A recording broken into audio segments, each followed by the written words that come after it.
everybody. This is Pastor Susan, and welcome to another day of devotions as we form faith in this Lenten season and journey from broken to whole.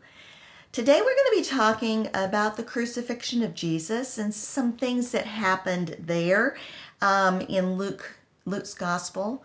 Each of the gospels have a little different lens by which we look at these events in the life of Jesus, and today I want us to think about Jesus' words from the cross. Listen to these words from Luke chapter 23, verses 32, 39 through 43, and 46. Two others also, who were criminals, were led away to be put to death with Jesus. One of the criminals who were hanging there kept deriding him and saying, "Are you not the Messiah? Save yourself and us." But the other rebuked him, saying, "Do you not fear God, since you are under the same sentence of condemnation? And we indeed have been condemned justly, for we were getting what we deserve for our deeds. But this man has done nothing wrong." Then he said, "Jesus, remember me when you come into your kingdom." He replied, "Truly I tell you, today you will be with me in paradise." Then Jesus, crying with a loud voice, said, "Father, into your hands I commend my spirit."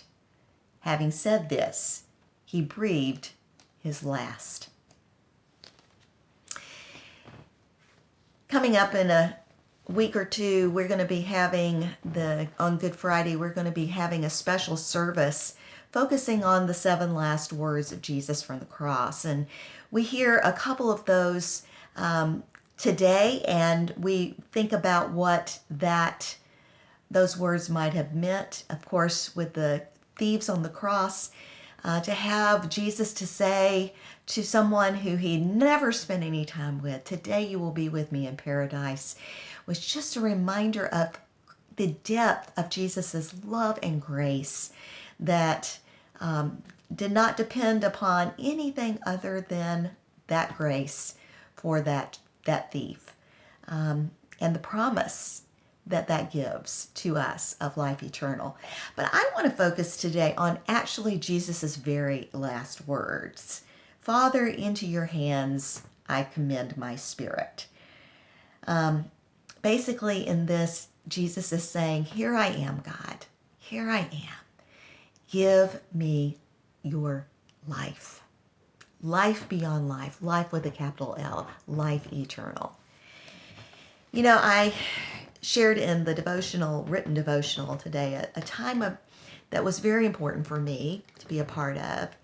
It was when my dad died, and we were gathered together. I remember my mom, my 2 aunts, and myself, and we were waiting.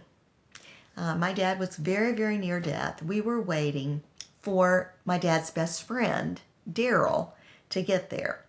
Daryl and Dad were like brothers, and they had been for decades. And anyway, we knew that Daryl was making his way from northern Georgia down to South Florida, where we lived. And we kept saying, "Where's Daryl? Where's Daryl? We hope he gets here in time."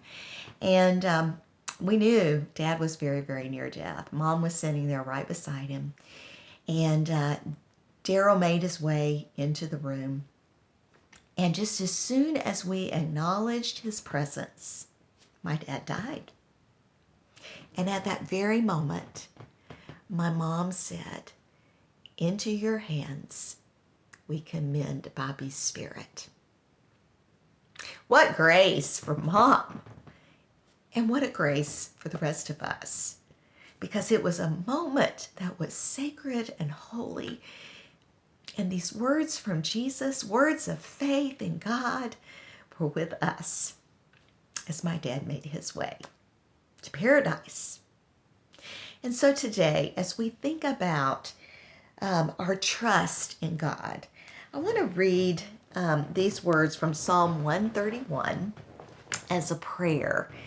And I'm going to ask you, if you will, just to take a moment and close your eyes and breathe deeply And think about God's presence that is with you, that never leaves, as you hear these words.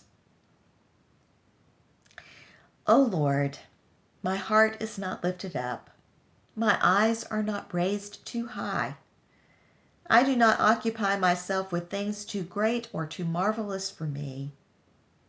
But I have calmed and quieted my soul, like a weaned child from its mother. My soul is like a winged child that is within me.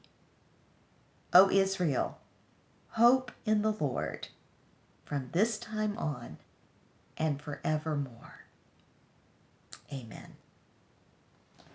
And our pivot activity for today is to reach out to a child and tell them how much you love them. If you don't have someone in your life, whether it's a grandchild or a relative, your son or daughter, whoever, my prayer for you is that you will just let someone know how much they mean to you. It's a way that we express great love. And it doesn't just have to be a child. It can be an older adult. I had a wonderful experience yesterday with one of our seniors, and what a blessing it is to share God's love with someone who needs to know how important they are to you. May it be so. Amen and amen.